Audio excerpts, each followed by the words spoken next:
Baada wanna haaraa jira wanti haarofti waan baay'ee jira suuta isinitti maddaa gammachuu tanan isinitti qoodachuudha dhufe wanna hundaa'uu dhiisee bahe kinoo amma nagaatti baheen jira qaaduun kiyyallee naa deebi'ee yoo akkam nagaa jirtu hordoftoonni kiyya hundi nagaa keessanii akkam fayyaa keessanii naguma jirtu meeqan badee miti dhiifama guddaa waatu na mudatee isa suuta isinitti himaa amma rakkina himachuu osoo hin ta'in waanuma guddoo isinitti himachuu dhufnee anillee nagaadhaa warri isin jaaladhu warri na jaalattanii baay'een isin jaaladhan beektanii isinillee hordoftoonni kiyya nagaa akkamiin jechuun barbaada wanna haaraa takka jira hordoftoota kiyya wanna haaraa akkanarraa eegda'u gammachuuti illee akka nafaana gammaddan nan beeka mee biliseen eessa jirteettanii yaaddanii yoo laaltan manni kun haaraa isinitti fakkaata anillee warra Abrahaamii baheen jira mana argadhee tooyi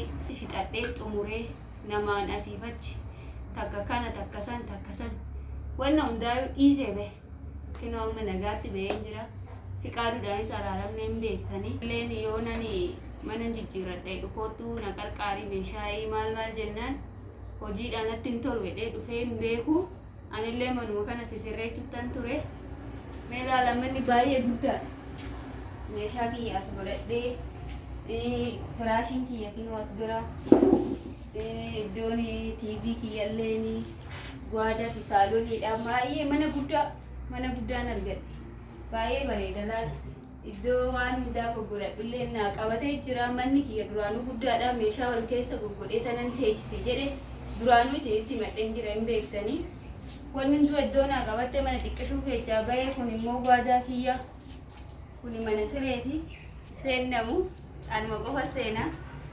innaayi akkana kanarra hin jira gammachuu tanarra hin jira isiniin jechuun barbaada wanna haaraa jira wanti haarofti waan baay'ee jira suuta isinitti maddaa gammachuu tanan isinitti qoodachuudha dhufe kanuman isinitti machuu dhufe wanni hin badee fi ishiin iccitiidha tureetan turmaata keessa isin taphachiisa waan isin jalaa badeef dhiifama naa godhaadha rakkinas waan gaariis waan hundaa wajjiniin dabarsaa har'a geenye jirra na gorsitanii yoo nani gadde nafaana gadditanii waan baay'ee jecha as geenye fiqaaduudhaan illee mucayyoo dhobsee jedhamtu akaalifamtuun suni walitti nu naqaa turte ishiin illee jidduu keenya keessa waan baate natti fakkaatti fiqaaduun illee isobdii sobashii irratti baree jedhee dhiifama na gaafatee dhiifama godhee fi haga amma mana hin dhufne anillee mana jijjiirrachuudhaan mana barbaachaaf bakka jijjiirama barbaadeen ture achi warra Ibraahimillee bahuun barbaadeen ture waan ta'eef yeroon qabuun ture na biraan dhufne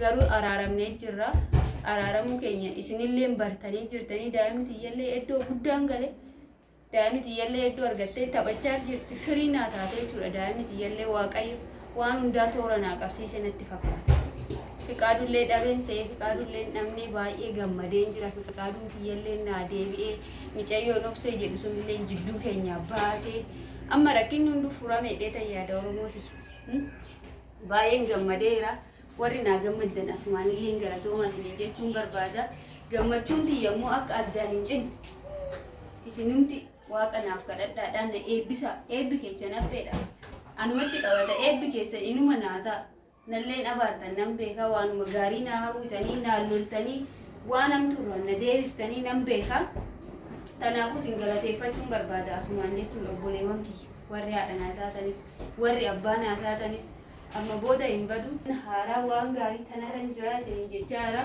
meeshaalee waan sila suuraa daa'imaa kiyyallee gurguddaa jira ganaan fannisee isinitti agarsiisaa waa baay'een teechisee ture manni kiyya guddaa ture isan isiniin jechuu barbaada baay'een gammada dhuga ollaa gaariin galee gaan akka hin jiraadhu isinillee warri hunduu waaqa afaan beektanii naa kadhadhaadhaa fiqaaduu wajjiniin immoo walitti deebine warra arrii waliif filatu warra immoo ilmoollee wajjin horu akka nu taasisu rabbi naa kadhadhaa hin jira fiqaaduun deebi'uudhaaf baay'een gammade akka addaatittan gammade fiqaaduun kiyya naa deebi'uu isaatiifi dhugaa dhabee tanan ture natti fakkaate fiqaadutti lapheen kiyya laal na cabee ture amma laphee kiyya na fayyisuudhaaf illee innillee baay'ee xaaraa jira mucayyattiillee anillee dhiisuu mana dhaqeetillee ishiin dabaddabuu baay'een tumee argeen jira harka kiyya irratti waa taatee dheetanii sodaachaa ture kanaafuu amma wanta wanta haaraa kanarra irraa mana haaraa kana keessatti kan wanta haaraa wanni baay'ee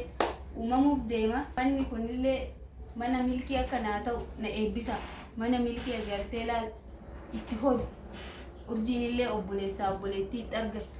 Ani Fiqaadinillee yaa mana kiraadhuma kafallaa silaa kan diigamte caraqaa taateefi yoo asittillee gale innillee mana bal'aa qabaatee ta'uu walitti gallee innillee jaarsummaa haalaan ergatee mana itti horee ilmaan hedduu itti hammadhu akkanaa ta'u na eebbisaan isiniin jedha. Asumaan Oromooti eebbiteessan baay'ee waan guddoodhaanaaf. Gorsi keessanillee koomentiin isin naa teechisteenillee ani waan guddoo bakka guddoon qabaafani koomentii yoo naan teechifnee bakka si gaafii guddaa natti ta'a. Koomentiidha waan naan jedhaan callisinaan na laaltaniituma. Kana isiniin jechuu barbaadaa na eebbisaa mana gaarii siif haa ta'u naan jedha. Kana isinitti qooddachuudhaa dhufe micayyattii sanillee rabbiin achitti sirraa qabu naan jedha. Maqasiidha ishiin jaalala keenya jidduutti maqasiidha ishii baay'een dadhabe ofirra. Baay'ee ulfaattudha micayyoon tumamtes gorfamtes waan barbaaddes jedhamtu namarraa hafuu miti amma rabbiin narraa kaase natti fakkaata. Akka qoreetitti nafatti nama cabdi micayyoon kan taatu miti jechuudha. Duuba ishii seexana jira ta'ee waan ishiin abdatte hin beeku. Rabbummaa micayyoo sanatti hin deebisin nan sodaadhaan. Fiqaaduu duraayu sababa ishii dhabeetiin oole akkamitti akka inni dhugaa baree dhufee dhiifama na gaafate hin beeku. Rabbummaa micayyoo sasitti hin deebisin naan jedha. Achumatti dhabama ishii haa godhaan hin barbaadu. Ishiinillee nagaa yaa jiraattu jireenya kiyyan tuqe. Jireenyuma kiyya uduu tuquu baattee natti tola. Maaliif ani madaa hedduun qaba. Fiqaaduutti waan baay'ee dabarfachaa jira. Fiqaaduu baay'een jaalladha. Akkan baay'ee jaalladhu isinillee hin beektanii. Inni utubaa kiyya ture. Isattan erkadha laal. Waa hundumattu jechuudha. Ayyaanni hoo ga'e uffata daa'ima kiyyaa waa hunda faayidaadhaan illee yoo ta'e jechuudha. Jaalala soo ta'e haalan naa kennaa ture. Micayyoon tun garuu takka caaltu takka obseettee jidduu keenya seentetoo baay'ee nu laaqaa turte hin beektan. Kanaaf yoo tana isin jidduudhaa haa baasu jaalalli keessan itti hafuu fedhaatiin na eebbisaadha. Wanta haaraa tanarratti immoo wanna gaggaariin akka itti naa dabalamu eebba keessan naa kennaan isiniin jedha. Wanti gaariin kan jiru kanuma kana ani wanni guddaan wanni itti gammadu Fiqaaduudhaan araaramuu kiyya. Asumaanillee wanta haaraa waan baay'ee waliin argina. Waan ani isinii dhufuunillee na fuuldura isinitti wanni bade kanaafin isiniin jechaa jira. Innaa obsaan na eeggadhaadha. Wanti haarofti hin dhabamu ilma namaa kana biraayi. Anillee nama jijjiiramatti deemu rabbi na haa taasisu.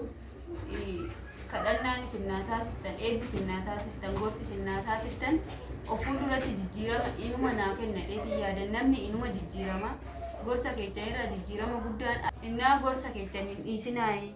Koomentii naa barreechuun dhiisinaa. Yoon isin aarsellee naan loluu hin dhiisinaa isiniin jedha. Waan hunda irrattu kana jedhaati irraa akkanatti ilaal dachaasatii natti maan jedha dhugaa jirtu. Waan na dhaggeeffattaniifi waan na hordoftaniifi waan obsaan na eeggattaniifi obsa keechanii na eeggattanii waan ana isiniin jedhu waan hubattanii koomentii illee naa kenni galatoomaa baay'een isin jaaladha.